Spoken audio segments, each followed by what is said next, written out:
I'm in pursuit of Paul. Yeah, St. Mark Street. I wonder if there's a St. Paul Street. Do you have St. Paul? Paul? St. Paul? No Paul? Paul the Apostle is the most influential figure in the history of Christianity after Jesus himself. Could I have an orange juice? Doesn't get much fresher than this, huh? Thank you. The greatest missionary of the church. He traveled the Roman Empire, planting churches everywhere. At 100 shekels. Wallah, even for 199, no. It was cost me more, believe me. Very good one. Thank you. All the best, And his influence extends well beyond Christianity too. His thinking and his writings have profoundly shaped Western thought. Is this Paul? Paul? St. Paul? Is it St. Paul? His turnaround is one of the biggest recorded in the Bible. Have you got Paul? That's Paul. Oh, it is Paul. That's... There he is. My name is Con Campbell. I've studied Paul's 13 New Testament letters for years.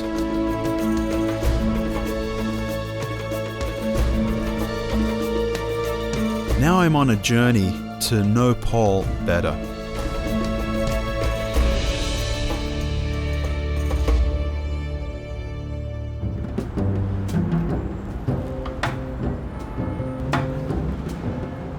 We know that Paul was a man of action with a singular focus. I know what it feels like to have a single-minded passion. My first passion was jazz, and I wanted to become a great jazz saxophonist.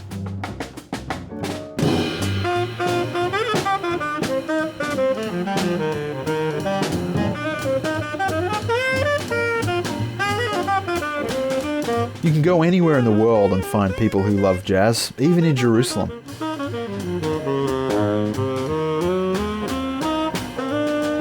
And because of Paul the Apostle and dedicated men and women like him, you can go anywhere in the world and immediately bond with people who share a love for Jesus Christ.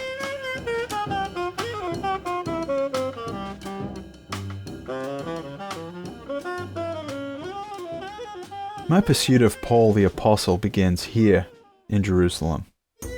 I want to know Paul better. I want to follow his journeys. I want to understand his heart and what he was like. But before Paul was a friend, he was an enemy. Before becoming a follower of Christ, Paul terrorized the followers of Jesus. And for me, it was the radical transformation of this Paul, an enemy turned friend, the Paul before and after, that I find so compelling. Paul's Jewish birth name was Saul. His Roman name was Paul. In around AD 4 or 5, Paul was born a Roman citizen in the city of Tarsus, in what is the country of Turkey today.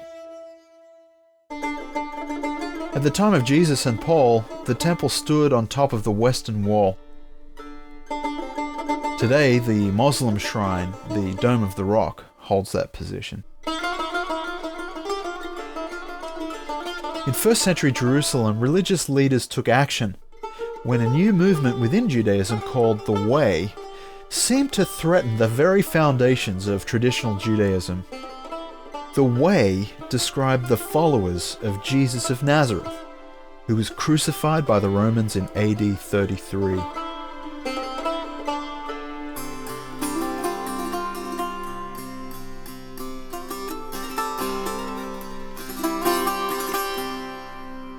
Saul was part of a Jewish religious sect known as the Pharisees. They were the most respected conservative group among the Jewish people of the first century, holding closely to the law of Moses and other ancient traditions. To help me understand more about Paul's Jewish heritage, I met a guide in the Jewish quarter of the Old City of Jerusalem. All right, thank you. So Kenny, thanks for meeting with me, and I'm glad you can show me around a little bit. With pleasure. You're very welcome. So we're here in the Jewish Quarter of That's Jerusalem. right. What's the Jewish Quarter all about? It's a very significant historical archaeological site. Yeah. It's a very popular shopping commercial area. But I would say first and foremost today, the Jewish Quarter is a Jewish residential neighborhood. Right. An Orthodox religious Jewish. Right. So it's a very religious community. Yes. Okay. There are over 700 practicing Orthodox Jewish families living here now. Now, it's a Friday and Shabbat is coming up in a few hours this evening. How will this scene change as that approaches? Yes, of course, from day to night. All of these shops and restaurants will close, and everybody will rush home and be prepared for the Shabbat. Okay, interesting. Immediately one senses that this neighborhood is distinct. It's ordered. There's a visible conformity. Women dress modestly and men wear black pants, black coats, black hats. Beards are common. Many also wear the small cap called a kippah, believing that the head is to be covered at all times to honor God. Shops display items of Jewish religious commitment and celebration. I think Saul would have felt quite comfortable here in the Jewish Quarter. Later, Paul described his commitment to Judaism. If anyone else thinks he has grounds for confidence in the flesh, I have more. Circumcised the 8th day, of the nation of Israel, of the tribe of Benjamin, a Hebrew born of Hebrews, regarding the law, a Pharisee, regarding zeal, persecuting the church, regarding the righteousness that is in the law, blameless.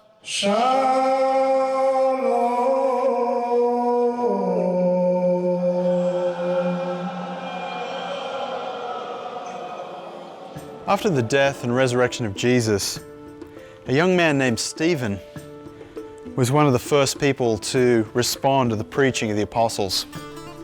Stephen was the first person to be killed for his faith in Jesus. When Stephen was stoned outside Jerusalem, we're told a young man named Saul was there, giving approval to his death.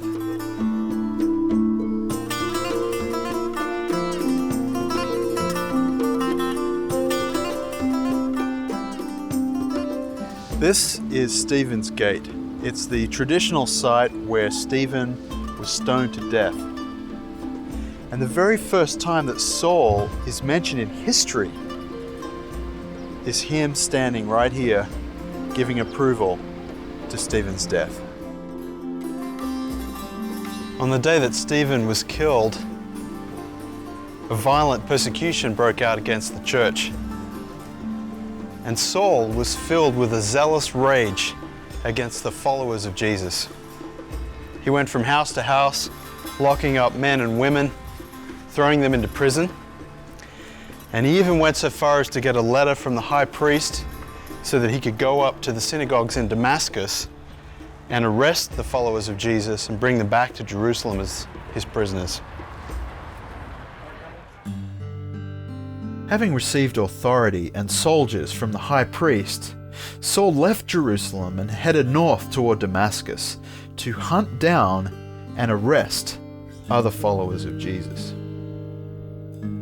We don't know how Paul traveled, but given the support of the high priest, he may have had horses. But whether by horse or on foot, it was not an easy journey. He'd need to cover about 20 miles a day for 7 days to reach Damascus. You have to wonder what kind of person would do that. There were 2 routes Saul could have taken north. Either way would take him near the town of Capernaum.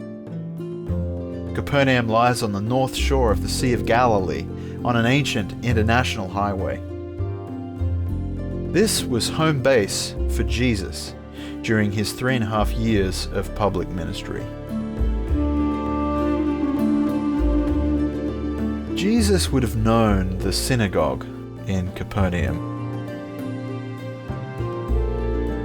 It was rebuilt in the 3rd or 4th century on what some believe is the original foundation. Paul would have been reminded that the heresy of Jesus began right here, and perhaps that strengthened his determination to stop its spread. I kept thinking about how hard it was for a Jewish person to follow Jesus, and how hard it can be for followers today. On my way toward Damascus, I met with Menno Kalischer, a Jewish pastor from Jerusalem. He was camping with some students here in northern Israel, in Galilee. So, Menno, I am in pursuit of Paul, and he, at this stage of his life, was Saul of Tarsus in pursuit of people just like you. That is, Jewish people who have recognized that Jesus is the Messiah, Jesus is God's anointed King, the Christ. And that's you. Well, thank you. What does it mean for someone who is Jewish to become a Christian, to accept Jesus as a Messiah? What does that mean for you? Well, for me, it's to find the truth. I found the treasure. Yeah. But when it comes to the price on earth, and I suppose that's what you meant, well, the struggle just starts.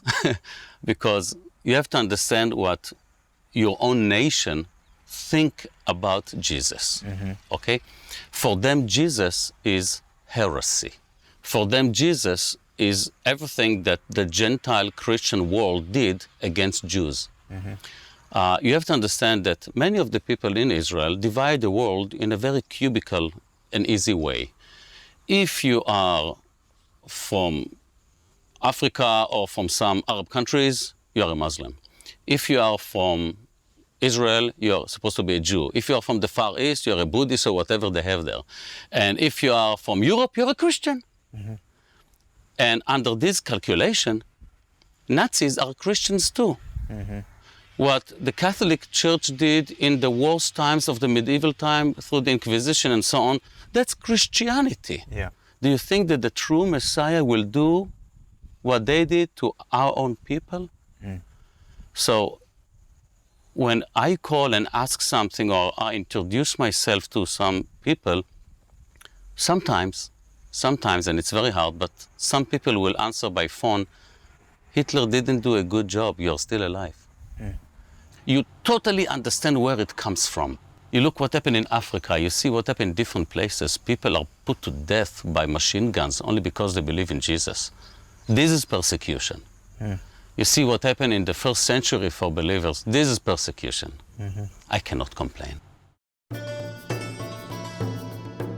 The next morning I approached the Syrian border, closer to where Paul would be confronted by the resurrected Jesus. I'd traveled from Jerusalem to an overlook called Mount Bental.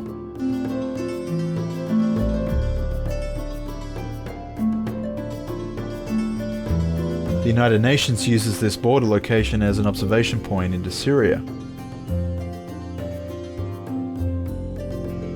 From here it's only about 35 miles or 56 kilometers to Damascus. Concrete trenches from past wars connect to underground bunkers.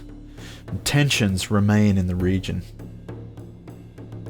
Nearly 2,000 years ago, right here, another drama was playing out for Paul. It's pretty special for me to be here and to think about the fact that somewhere along this plain, Paul traveled on his way to Damascus. So somewhere along here, Paul was encompassed by a bright light, brighter than the sun, he said, and he heard a voice speak to him, "Saul, Saul, why are you persecuting me?"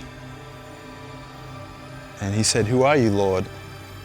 And the voice responded, "I am Jesus of Nazareth, whom you are persecuting." He was going to Damascus to hunt people who were followers of this Jesus. And now this Jesus had appeared to him, and he realized that he had it all wrong about him. And this would change everything for Paul. Paul's regret that he had harmed innocent people reminded me of a story that Pastor Kalisha told me. I served in the Air Force in a classified weapon system. One of the pilots went through Lebanon and he saw a convoy of tanks. What do you think he's doing? Goes down and simply destroyed the convoy. And all this convoy is destroyed in few buttons. You come back to the base and what do you think? Here is the hero. Only to wait a few minutes after.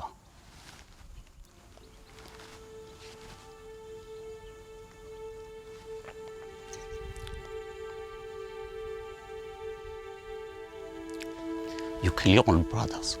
Yeah. It's true. We call it today friendly fire. Yeah.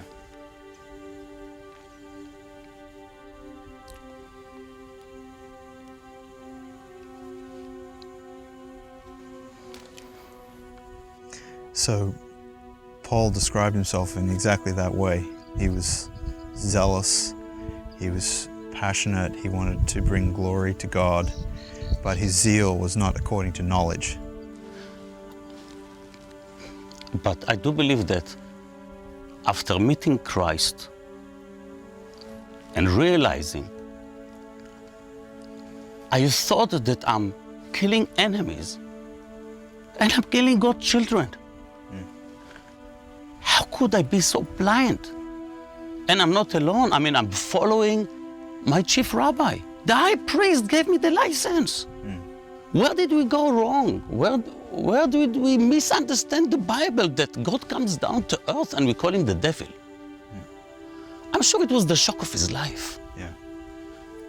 And the moment the coin clicked or dropped, he realized that he was like the worst murderers on earth.